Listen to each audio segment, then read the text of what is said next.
CrossFire X, a free-to-play tactical first-person shooter with up to 8 players per side, which currently looks like being an Xbox exclusive. I played around 5 hours of this game to get a good grasp of it in beta form, and so today I'm bringing to you my take on it to help you decide if it's going to be worth your time. I know I'm putting this out a little after some people, so it may get absolutely terrible viewership, but I wasn't feeling too great when the beta first dropped, and I wanted to do a good job on this. Plus keep differentiating what we're doing on this channel regardless of the views it gets. Quality over quantity. So let me know in the comments if you've played it or not, and if you think you're going to be interested in it or not. I'd like to see how this game is being received so far. It's set to release at some point later this year, and so it may be something some of you want to keep your eyes on. Now, by the way, I do have a current subscriber goal of 50k that I'm trying to hit. If you enjoy the video, even considering joining us by hitting that subscribe button is massively appreciated. Thank you very much. Now let's get a few points of importance right out in the open straight away. Yes, currently this is labelled as being free to play at the time I'm making this video. If that changes, then so be it, but the current model means that it will probably be jam-packed with microtransactions, likely in the form of skins and such like, the hope being that it will be only cosmetic based. If you don't like that, then keep it in mind. If it doesn't bother you, then great. Then there's that this is a game that's going to be predominantly played with controllers, and so my aim, as you'll see, I promise you, and almost everyone else's aim, is going to look absolutely ridiculous at times. That's because the classic mode of this game is in the style of Counter-Strike, Valorant, and indeed the predecessor to this game, Crossfire itself. All games that are essentially right now PC focused, so using a mouse and keyboard. We'll get to this point in more detail, but an FPS game with fairly negligible aim assist, no aim down sight on most weapons, and using thumbsticks on controllers isn't exactly super intuitive for most players, even very good console FPS players. And the other initial point of importance, this was all in the beta as I stated, so things can and likely will change and be improved to some degree. How much remains to be seen. Generally things don't actually alter that much from a beta to the full release anymore. I personally think it needs a lot of work, and this build of the game possibly wasn't really good enough for a beta in my opinion, but just keep in mind this isn't the finished product. Now as for the mode content of the game itself, what you'll be playing in, or rather what was on offer in the beta, we have the so-called classic mode that I mentioned earlier, which is the archetypal Crossfire or Counter-Strike style mode. No sprinting, no aiming down sights aside from with sniper rifle-esque weapons. You move faster with your melee weapon out, and playing what many of you will know as search and destroy. 2 bomb sites, 1 bomb, one side is planting the bomb and one side is defending against that. Simple stuff. This is what I view as the core mode of the game, and it worked okay. We'll get more in depth on that soon, but there are more available modes. So housed in the modern mode section was your more console familiar style of play. You can aim down sight with your guns, you can sprint, but you also have a power-up mechanic known as tactical growth. So after a certain amount of kills, points, or time has passed, you can add extra powers to your character. I'm not sure which of those it actually is, as it wasn't really made clear to me. If I missed that or you happen to know, please let me know in the comments below. Is it kills, points, time, or something else? But basically this allows you to do things like add extra speed to your character, add extra rate of fire to your weapon, get a riot shield, and things of that nature. So it's your standard console FPS mode with a bit of a gimmick, and I found it to be lacking overall, unfortunately. Kinda tacked on and not really what the focus of this game should likely be. But yet it's here because many players probably don't want to play a Counter-Strike style of game on console where you can't aim down sight, which is where part of the problem lies for this game. And more to come on that also, but I must also mention the third mode on offer. Confusingly, also within the modern section, was a mode that had one team using standard weaponry and the other team using invisible suit mechanics and a melee weapon. And I really didn't enjoy that mode at all. It's a total gimmick, so I'm not really going to talk about it, but I'll say that some may enjoy it for a brief while, especially if you have a group playing, but it's entirely throwaway and probably won't interest many of you out there for very long. So let's get into the good, then we'll do afterwards the potentially bad. Well, the classic mode brings a style of play that console players don't really get most of the time. It fills a gap in the market that Warface Breakout are also aiming for. However, that game does allow you to aim down sight and has a lot more aim assist, and is potentially just a better idea for console, to be honest with you, although I would prefer less aim assist. But regardless, CrossFire X can be fun in classic mode due to its tactical nature and essentially just a different feel to it. If you've been craving that Counter-Strike play on console but haven't been able to get it due to, well, nobody really playing CSGO on console, then this could be right up your alley. There are quite a few weapons on offer with different strengths and weaknesses. You can select these for your different loadouts before you play, and you can then choose which loadout you want to use before each round. That's how it was done in the beta. Whether there'll be more of an economy system when the game is fully released, I don't don't know. I think that could maybe be necessary for the sniper rifle weapons for reasons I'll cover later on, but as of right now, you just pick your guns and then you use them at the start of each round. So in the beta, we had assault rifles, SMGs, LMGs, shotguns, snipers, a standard pistol, a burst fire pistol, a standard grenade, a smoke grenade, and options of that nature, your basic expected fare for a shooter. There's then no real hand-holding for most of these guns. You have to be able to aim with them, control your fire, way up if you want to be harder to hit while being less accurate, or stationary, maybe even crouched to utilize better accuracy. There's not much there to assist your aim, so if you're a fan of that, then this will likely be for you. The map on offer for the classic mode was very good, and what you'd expect for a game of this nature, essentially split into 3 lanes with additional flanking routes, power positions, and 2 bomb sites. Getting into a game when searching was nice and quick, and I did have a reasonably good time overall playing classic. I think this is really what CrossFire X should focus upon and heavily market. Oh, and of course, it's hard to argue with anything that's free to play. A group of friends playing this together and communicating strategies would likely be the most fun way to play. I played most of my time with just one friend, game over, and then did the rest solo, which was alright, but likely nowhere near the fun I would have had with a full party. Overall, decent stuff for a free experience. I didn't feel like my time was being totally wasted. But now let's hit the bad stuff, or the things that concern me if they aren't addressed before the proper release of CrossFire X. I'll start off with the modern mode where you can aim down sights, as this is likely what many of you are interested in if you're coming from console already, despite it not being what I think the game is really about or what it should focus upon. And so this mode just felt kinda bland to me, tacked on, basic, and uninspired, seemingly just there to appease those that get the game but don't want to play it for what it really is. And so here's a more console familiar experience. You're fighting to control what are essentially flags. At some point you move from the starting area to a main area, but the spawns were terrible in my experience, seemingly spawning in the same location again and again, with enemies being able to just kind of camp out right by that section. The gunplay in this mode is heavily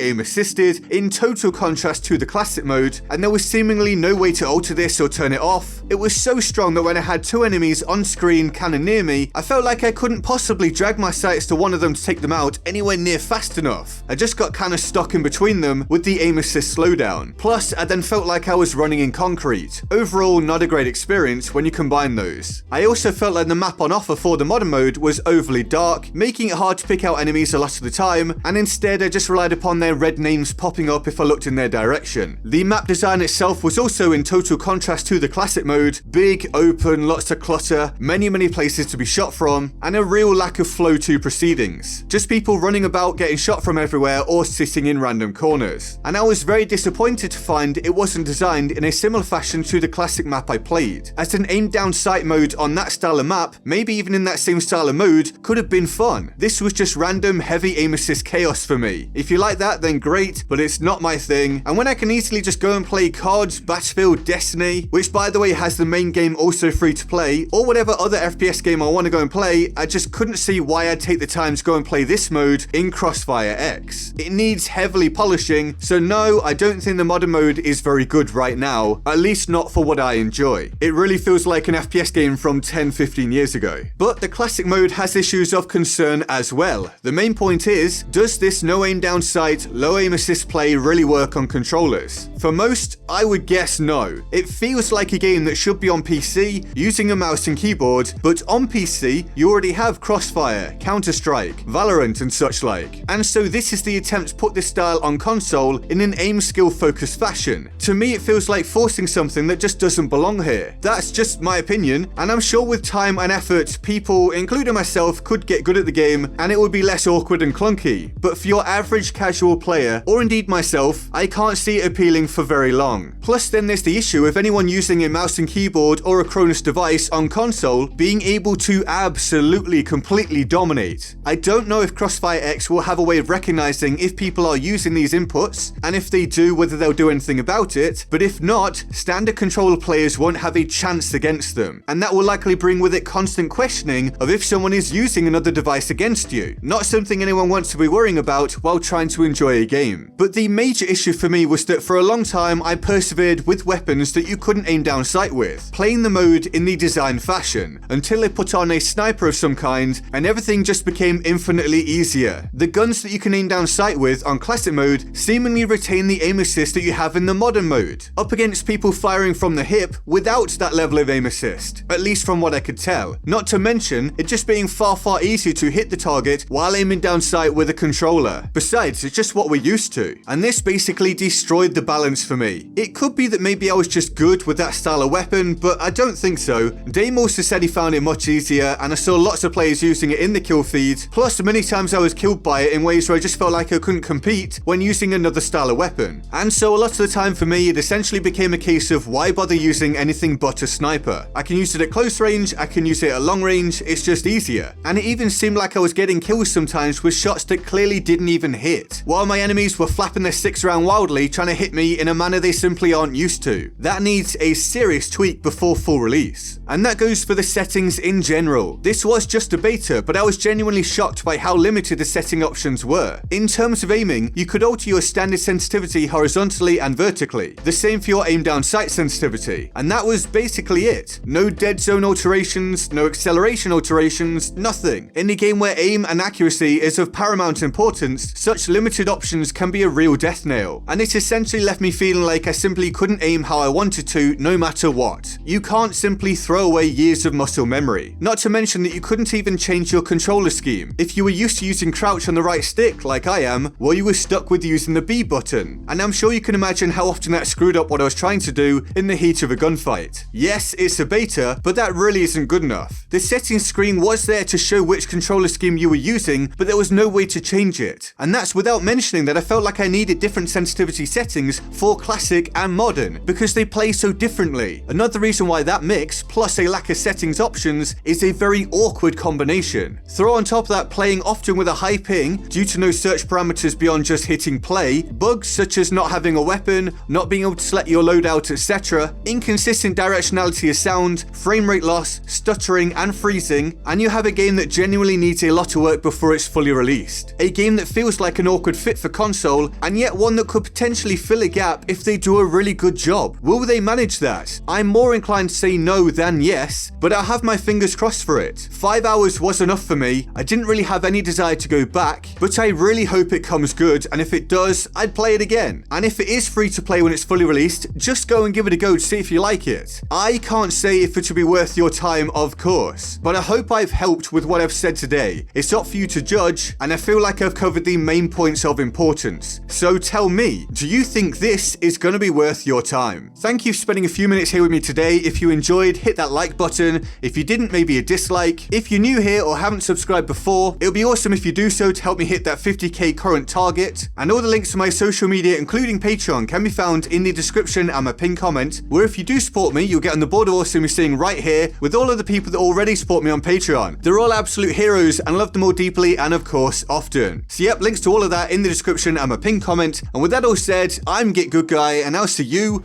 next time. Laters. And it's disabled, and I think it's gone, and let's just kill that guy. I didn't hit him? Okay, alright. Or him? Yes, nice.